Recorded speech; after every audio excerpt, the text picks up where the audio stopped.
বন্ধুরা কেমন আছো বলো, আর কি করছো বলো।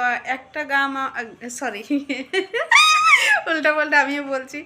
একটা গান আমিও দেখলাম আজকে, আর শুনছিও। আমরা তো ওই গানটার ভিডিও বানাইছি, আরও বানাবো।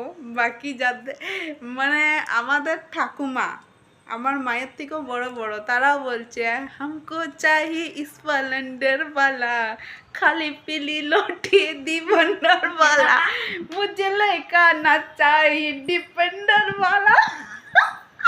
বলো ঠাকুমা হয়ে গেছে ওদিকেও, মানে ওই গানটারে হিরো চাই, নাইলে চাই নাই। আমরা কোথায় যাব ভগবান। তবে গজব করিছ ঠাকুমা দিদিরা, এমনি করে উপরে উঠতে থাকো, বড় ভালো। তোমাদের দেখে আমি শিখছি, কসম সে তোমাদের দেখেই আমি শিখছি যে কেমন করে ভিডিও বানাইতে হবে। সত্যিকারের এতটা জানিনি, তোমাদের দেখে আমি স্প্রাইট কি বলে বুবু, মানে দমে ভালো আমি শিখতে পাচ্ছি তোমাদের দেখে, কিন্তু দমে ভালো লাগছে আমাকে।